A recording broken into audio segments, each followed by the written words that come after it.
Hello, today my goal is to help you walk through Padlet in case you've never used it before or you needed a little bit of reminder of what you needed to do to help you complete our World War II battle project. So the first things first is you're going to go to padlet.com, that's Padlet.com, and it will take you to this dashboard, or it will take you to a login screen. If you log in, you can log in through your Google account. Um, and that's your normal Google information that you would use. And it should take you to a screen that looks like this. It might have previous things that you've made on it or things that people have shared with you. Today we're going to look at making your own Padlet. So we're going to click on this plus sign over here, make a Padlet. So I'm going to click on that. Once I click on that, I do have several options on a type of Padlet to make, and each one of these has their own things. I'm going to show you what the first four are like because that could work for our project today. The first option is a wall. This is what you would traditionally think as a Padlet. As things are added, they kind of just go next to each other wherever they fit.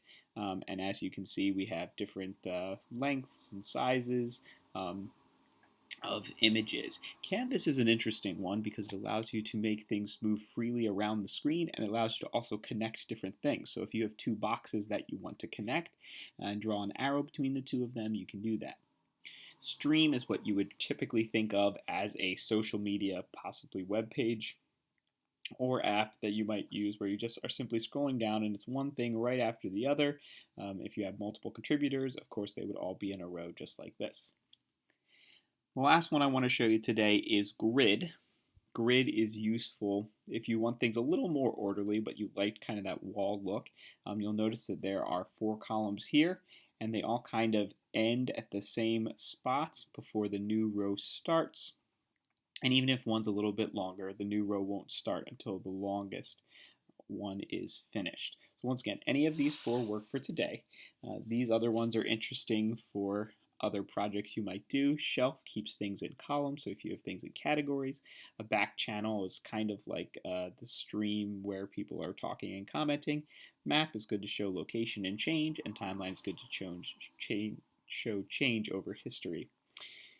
So I'm going to select Canvas today because it is a little bit flexible and there's a specific option to Canvas. So I'm going to click that button, and then it's going to bring me up to my canvas, and it's going to give me a title. Of course, you're going to want to place that with your battle name.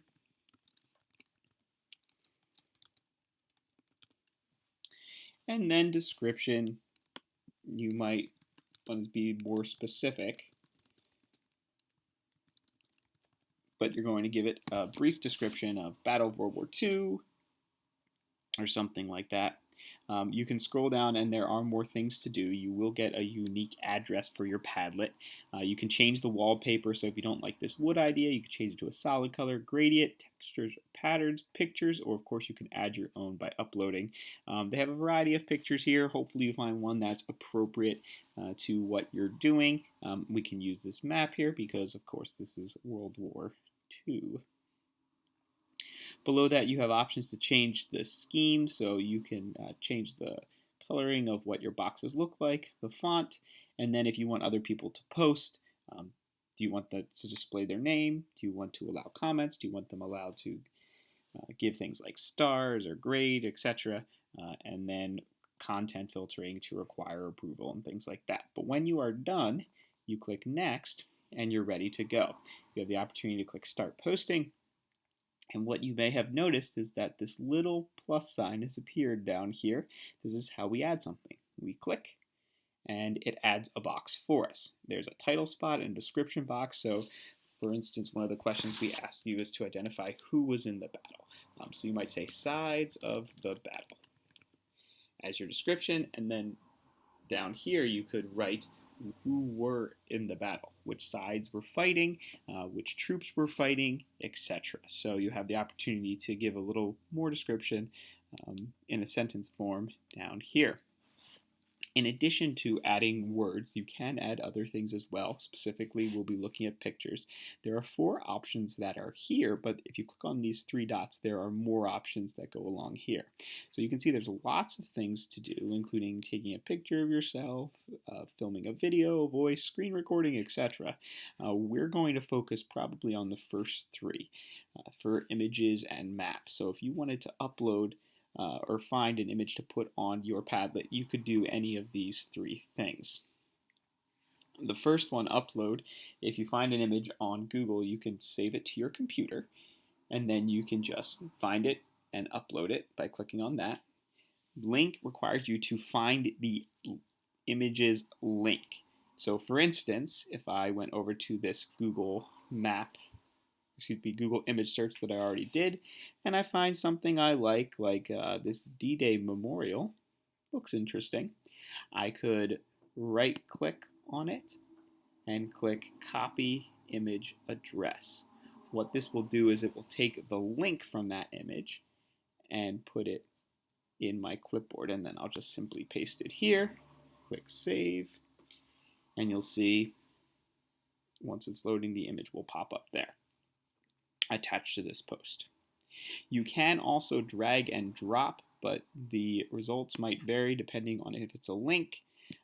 Sometimes it links properly, sometimes a different picture shows up, so just be aware of that. So once you have multiple boxes, after you click off the box, you can get another plus sign, and you can, say, when, and you can talk about, cooperation, etc. And because this is what we selected, we can move these around.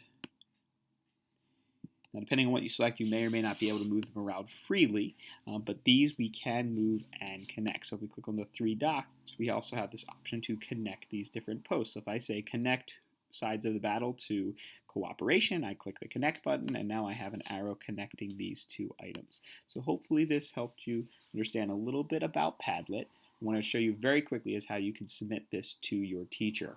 So you'll notice there's a share option in the top right corner. Click on the share button. You do have the option to invite members, but because we're trying to keep things in Schoology, I'm going to ask you to go down here and click copy link to clipboard. What this will do is it will give you the URL for your clipboard, and you simply copy this link, you paste it in Schoology. If you go to the assignment, you have the option to submit a file. If you click on the second tab, create, it'll give you a little space to type, and you can just paste this link right in there, click submit, and the teacher will now have a link to your Padlet. Thank you very much, and good luck researching World War II.